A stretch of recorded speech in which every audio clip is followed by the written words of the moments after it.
إخواني أخواتي، السلام عليكم ورحمة الله تعالى وبركاته.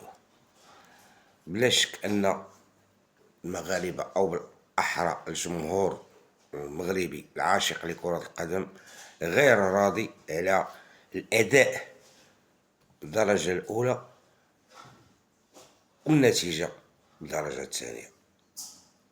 أنا من هذا المنبر ديما كنقول سير كراكي وتنشجعك بزاف وتنشكرك وتنشجعك، ولكن هاد المباراتين بجوج، لا الاولى اللي ربحنا فيها ضد جزر القمر ولا هاد الثانيه هادي اللي ظهرنا مستوى باهت باهت باهت، مستوى ضعيف للجمهور مرضاش عليه بطبيعة الحال. انا بالنسبه لي ما ندخلش في التخصصات ديالك، ولكن راه بارفوا تدير دي فوت امباردونابل ما يمكنش تسمع لهم. لي شونجمون اللي درتي راه ماشي في محلهم، ما درتيش، انا ما ندخلش في داكشي اللي دير، ولكن لي شونجمون اللي درتي راه ماشي في محلهم. وما بغيتش نذكر الاسماء، ما نذكر واحد الزلزولي كنتي تدخلو في الاول. السيباري ماشي توجور اون فورم، السيباري ان كرون جوور تيلعب مزيان، ولكن كنتي تحيدو تدخل الزلزولي في الاول. خرج شي دياز هو اللي كان محرك اللعب، يقدر يخلق لي زوكازيون، تيدير دي بينيتراسيون، تيدخل هو صايد بيلانتي، بزاف د الحوايج. وناحي واخا كان ناقص شي شويه ما كنتيش هو تخرجو، لان اوناحي كري لوكازيون. اش غنقول لك، ما فهمتش. دابا المشكل هادو هما اللعابه اللي عندنا في الغياب ديال اشرف حكيمي، وبهذا المستوى راه ما غنمشيوش بعيد، اون فا با الي لوان السير الكراكي. راه كاين فروق اللي هي صعيبه وصعيبه بزاف غنلتقاو معاها. ايوا كما قالوا الاخوان، ونقولها لك حتى انا، راه بهذا المستوى واش غنديرو حنا مع السينيغال، مع كوت ديفوار، مع تونس، مع مصر، مع بهذا المستوى هذا راه ما غاديش نديو هاد لاكوب دافريك. انا نقولها لك بصراحه، حاول تراجع الاوراق ديالك، حاول تراجع الاوراق ديالك.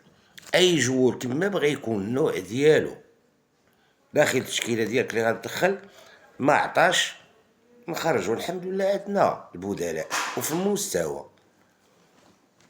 ياه هادشي راه كما قالوا الاخوان، راه لا كوب دافريك هادي راه ماشي اجواء ديال لا كوب دي موند ولا شي لعبه اخرى، راه كوب دافريك هادي وفي بلادنا وفي جمهورنا والجميع الظروف متاحه لينا باش نديوها. كيما تيقولوا النصارى سي لوكازيون او جامي. راه الا ما ديناهاش دابا راه ما نعرف، فهمتيني؟ انا تنقولها لك لهذا المنبر، راه الجميع تو لي فو سون اوفير كيما تيقولوا، خطوط خضراء كلها عندنا، فهمتيني؟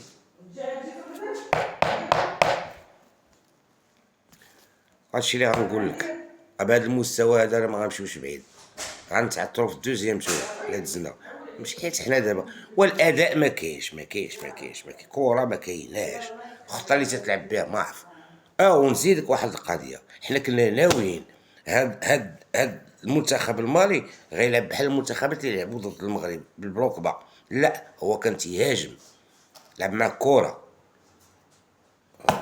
مستوى راه ضعيف وضعيف جدا، لا يرقى الى مستوى التظاهره الكبرى. انا تنقولها لك وتنعاود نقولها لك، ربما انت ما تعرفش اللغه العربيه مزيان، راه كاين اللي غيترجم لك. والجمهور راه ما راضيش على هذه النتائج وعلى هذا الاداء الباهت.